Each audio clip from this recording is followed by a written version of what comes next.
welcome back to my channel. Welcome if you are new. Please hit that like and subscribe button. Let's get right into today's video. So off camera I did go ahead and pre-prep my practice hand. These are the 3XL non-sticker square tips from 𝐻𝐭 Nail Supply. That's always linked down below if you're interested in any of our products. So very quickly I'm taking my hand file, just gently blending in those sidewalls to that natural nail, and I'm also taking it and going ahead over the surface just to blend in that tip as well.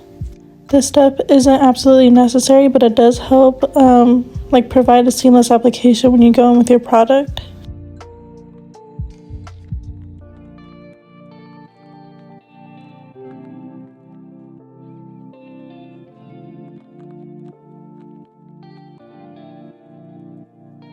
So all of the acrylics we will be using for today's set are from Mo Acrylics. I do have her link down below, as well as my discount code that does save you 20% on your purchases. So this pink acrylic is called Bubble Yum. It's a very beautiful pink acrylic, and it's absolutely perfect when you want to do like Frenchies or ombre with. So I will be doing a full cover nail of this color on the ring finger, and the rest of the fingers will be ombres.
So for the ombres, I am using this very beautiful glitter acrylic. It is called Barbie. It's also from Mo Acrylics.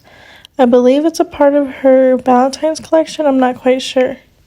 So yeah, I just checked on her website. It is a part of her Valentine's Day collection. But I will be using this to ombre with.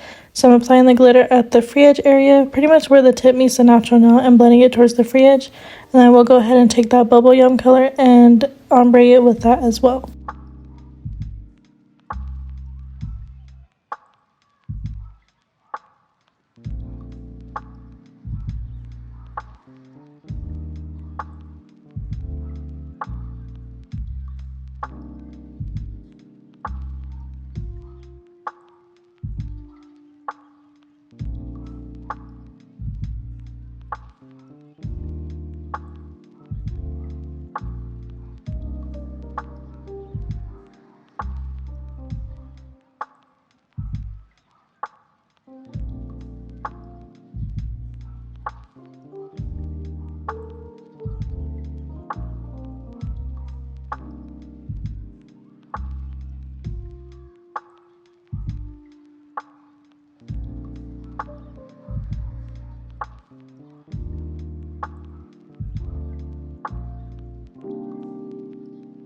So I will be repeating the same process as I did on that pinky nail for the middle and the index finger, and I will come back in when we are ready to encapsulate.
Now that we have everything laid, it's time to encapsulate. So I'm using the crystal clear acrylic from 𝐿 as well and encapsulating those ombre nails. And I believe I did encapsulate a little bit on that ring finger as well, just to build it up and give it a bit more structure and a little bit of an apex. Normally I don't do that on colored acrylics, and especially when doing practice sets, I don't really do that because I feel like it's just wasting my product. So yeah, like I said, normally I don't do that, but for today's set I did do that. And then not only that, you always want to make sure you're encapsulating any type of ombres or marbles or any glitter acrylics, so that way when you go ahead and file, you're not filing any of the glitter or the design away.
So this is what our application is looking like after everything is nice and dried. I will be taking the fine grit sanding band from 𝐹𝐿𝐵𝐿𝐵𝐿𝐵 and going around the cuticle area to make sure it's all nice and flush, as well as working it over the surface of the nail to smooth it out.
Next, I'm taking my hand file just to crisp everything up even further.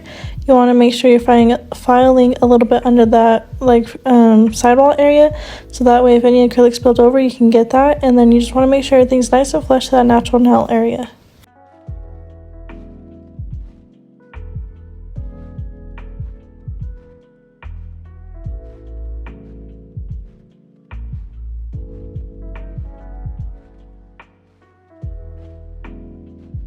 And then here I'm just flipping the hand over, and I will be doing the free edge. So normally on clients, I try to do my best to do this, but it's kind of hard because they find it hard for some reason to flip their hand over from this perspective. So I do my best to make sure that's nice and straight, so when they're looking at their nails, it's not all crooked. But here on practice hands, I'm able to do it, so you just flip the hand over and just follow that free edge to make sure it's all nice and straight.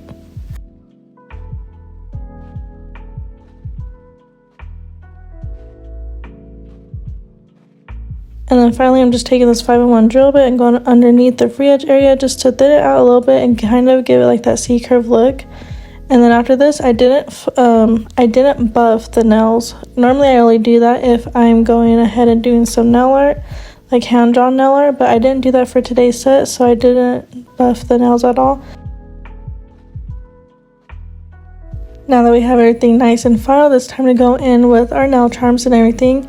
So for the ring finger, I did want to do a 3D flower, so I'm taking a little bit of the Betty Cora rhinestone glue and this like diamond shaped AB rhinestone, and I'm applying that in the center of the nail. But before I do that, I'm taking some Monel Super Gloss Top Coat and I'm gently applying it over that rhinestone glue, so that way I don't have to try to work that around the 3D flower and everything after I've completed that. And then after applying that rhinestone, I do go ahead and cure that in the light for 30 seconds to make sure it's nice and secured while we go ahead and do the rest of the nail art for that portion. So for the 3D flower, I'm using this white acrylic called Pure. It's also from Mo Acrylics. I'm taking this very small 3D nail art brush that I have and doing my petals. So normally I wanted to do the petals where it's at the top and bottom where it's pointy, but for some reason it was not working out for me. So I'm just taking a little bit of that white acrylic and doing like the regular petals that you normally would for like smaller 3D flowers, I guess. And I'm just doing that around the entire rhinestone.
So honestly, I could have just let this set how it is, but I did want to go ahead and apply some of these colored rhinestones. So I'm taking this very beautiful like light pink rhinestone and I'm applying it on the rest of the nails, kind of like in a scattered type of look.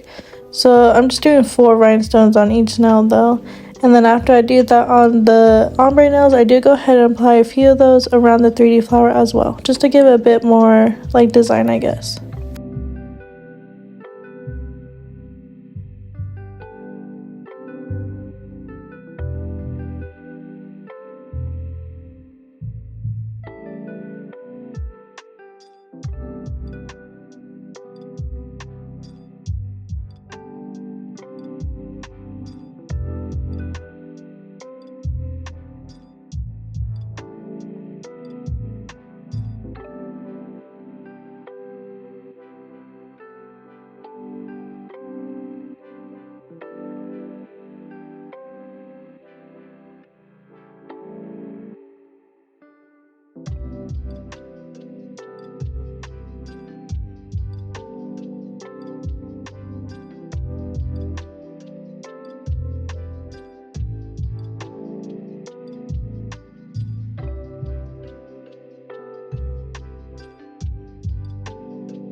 So after I do go ahead and apply these pink rhinestones, I do go ahead and cure that in the light for about 60 seconds to make sure it's all nice and cured. That pretty much concludes today's video. I hope you guys enjoyed it. Please like, comment, share, and subscribe, and I'll see you guys in the next one. Bye!